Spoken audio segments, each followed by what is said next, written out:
প্রিয় দর্শক, আসসালামু আলাইকুম। প্রিয় দর্শক, ক্যামেরার সামনে দেখতেছেন সুন্দর এক ফুটফুটে আপু। জানবো আপুর জীবনের অজানা কিছু গল্প। তার আগে জানবো আপুর পরিচয়। আসসালামু আলাইকুম। জি ওয়ালাইকুম আসসালাম। আপু কেমন আছেন? এই তো আলহামদুলিল্লাহ ভালো। আপু আপনার নাম কি, দেশের বাসা কোথায়? আমার নাম লামিয়া, আমার দেশের বাড়ি জামালপুর। জামালপুর।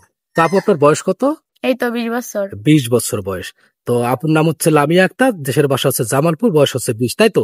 তা আপু আমাদের প্রতিবেদনে আসার কারণ কি? মূলত বিয়ের জন্য এসেছি। বিয়ের জন্য আসছেন। আচ্ছা, জামালপুরে কি পাত্রপক্ষের অভাব পড়েছে কিনা? পাত্র আছে কিন্তু যৌতুকের কারণে আমার বাবা বিয়ে দিতে পারছে না। আচ্ছা, তাই তো। তা আপু আপনার পরিবারে কে কে আছে? আমার বাবা, সৎ মা, ছোট বোন। সৎমা। দর্শক, আপনারা তো জানেন যে সৎমা কিন্তু সবসময় সৎ মাই হয়, কিন্তু সৎমা কখনো আপন মা হতে পারে না। তো আসলে আপু কি রকমের মনে চাচ্ছেন, সে দেখতে কিরকম হতে হবে, তার বয়স কিরকম হতে হবে? সে দেখতে যেমন হোক, কালো কুচি যেমন হোক, আমি একটা ভালো মনের মানুষই।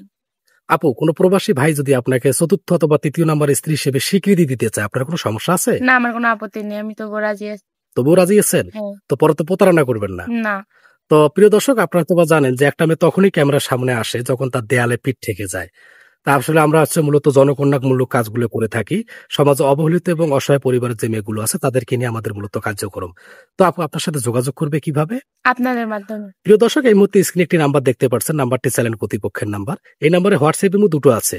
আপুকে যদি আপনাদের ভালো লাগে অথবা বিয়ে করতে চান, অবশ্যই চ্যানেল কর্তৃপক্ষের নাম্বারে আপু একটি স্ক্রিনশট পাঠিয়ে ভয়েস করবেন কে কোথা থেকে বলছেন। অযথা কেউ ফোন কল দিয়ে বিরক্ত করবেন না। আপু নামাজ কালাম পড়েন? হ্যাঁ পড়ি। আপু শিক্ষাগত যোগ্যতা কতটুকু? এসএসসি পর্যন্ত। এসএসসি পর্যন্ত।